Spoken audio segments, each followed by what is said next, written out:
ನಮ್ಮ ಗಾಡಿ ರೆಡಿಯಾಗಿ ಬಂದಿತ್ತು. ನಮ್ಮ ದೋಸ್ತರು ಲಗೇಜ್ ಗಿಗೇಜ್ ಎಲ್ಲ ಹಾಕಿ ಕಟ್ಟಿದ್ರು. ನಮ್ಮ ಮುಂದೆ ಜಂಡ ಗಿಂಡ ಎಲ್ಲ ಕಟ್ತೇವೆ. ಎಲ್ಲ ಕಟ್ಕೊಂಡು ಗಾಡಿ ರೆಡಿ ಆಯಿತು. ರೆಡಿ ಮಾಡಿಕೊಂಡು ಜೈ ಶರಣಬಸವೇಶ್ವರ ಮಹಾರಾಜ್ ಕಿ ಅಂತೇಳಿ ಬಿಟ್ಟೆವು. ಸ್ಟಾರ್ಟ್ ಮಾಡಿದೆವು. ಸ್ಟಾರ್ಟ್ ಮಾಡಿ ಸೀದಾ ಅಫ್ಜಲ್ಪುರ ಕಡೆಗೆ ಹೊಂಟೆವು.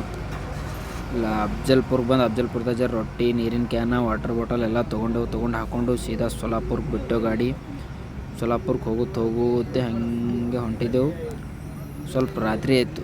ರಾತ್ರಿ ಆಗೋಣ ಲೈಟ್ ಹಾಕಿದೆ ಕ್ರೋಸರ್ ಲೈಟ್ ಹಾಕೋಣ. ಹುಡುಗರು ಫುಲ್ ಜೋಸ್ನ್ಯಾಗ ಡ್ಯಾನ್ಸ್ ಮಾಡ್ಕೋತಿದ್ರು. ಡ್ಯಾನ್ಸ್ ಮಾಡೋದ್ರದಾಗ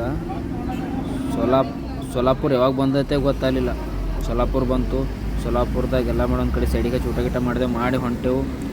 ಹೋಗೋತ್ತಿಗೆ ನಮ್ಮ ದೋಸ್ತರು ಎಲ್ಲ ಫುಲ್ ಮಕ್ಕೊಂಡೇ ಬಿಟ್ರು. ಜಲ್ದಿನೇ ಮಕ್ಕೊಂಡ್ರೆ ಬಾ ಅಂತ ಹೇಳಕ್ಕೆ ಹಾಗೆ ಮುಂದೆ ಟೀ ಪಾಯಿಂಟ್ ಹುಡ್ಕಾಡ್ಕೋತ ಬಂದು ನಾ ಮುಂದೆ ಕುಂತಿದ್ದ ಮ್ಯಾಪ್ ಹಾಕೋತು. ಟೀ ಪಾಯಿಂಟ್ ಬಂದ ಇಲ್ಲೊಂದು ಟೀ ಪಾಯಿಂಟ್ ಕಾಣ್ತು. ನಿಂದಿರ್ಸ್ದ ಚಹಾ ಕುಡಿದೆವು. ಇವತ್ತಿಗೆಷ್ಟು. ನೆಕ್ಸ್ಟ್ ಮತ್ತು ನಾಳೆ ಲಾಗ್ನೇ ಸಿಗ್ತು.